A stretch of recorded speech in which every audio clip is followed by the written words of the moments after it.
বৃহস্পতিবার পুকুর থেকে 50 ঊর্ধ্ব এক মহিলার মৃতদেহ উদ্ধার হয়েছে।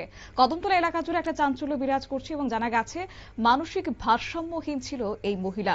তার মৃতদেহ উদ্ধারকে ঘিরে এলাকা জুড়ে তীব্র চাঞ্চল্য বিরাজ করছে। ঘটনা বৃহস্পতিবার দুপুর নাগাদ উত্তর ত্রিপুরা জেলার কদমতলা ব্লক এলাকার কদমতলা গ্রাম পঞ্চায়েত 5 নম্বর ওয়ার্ড এলাকায়।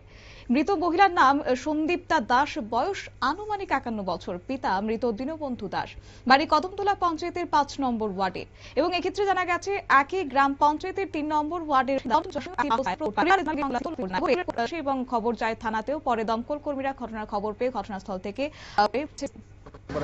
কদমতলা ব্লকের এখানে যেমন একটা খবর পেয়েছে পুকুর একজন মহিলা পড়া গেছে, শুনছি মহিলা মানসিক ভারসাম্য। এবার আমরা উদ্ধার করেছি কদমতলা প্রাথমিক স্বাস্থ্যকেন্দ্র নাম নিলাম। আমার পরে শুনছি অনেকেই পেতেছে মানসিক ভারসাম্যহীন, অনেক জীবিত নামে। দমকল কর্মীদের বক্তব্য আপনারা শুনলেন। অবশ্যই ক্ষেত্রে ময়না তদন্তের পর পরিবার পরিজনদের হাতে মৃতদেহ তুলে দেওয়া হয়। প্রশ্ন হচ্ছে, এটা কি খুন না আত্মহত্যা নাকি অস্বাভাবিক মৃত্যু? যদিও এই নিয়ে রয়েছে ধোঁয়াশা, তবে পুলিশ এবং স্থানীয় সূত্রে খবর মানসিক ভারসাম্যহীন অবস্থায় দীর্ঘদিন ধরে ভুগছিলেন এই মহিলা। স্থানীয় থানার পুলিশ একটি অস্বাভাবিক মৃত্যুর মামলা হাতে নিয়ে ঘটনার তদন্ত শুরু করেছে।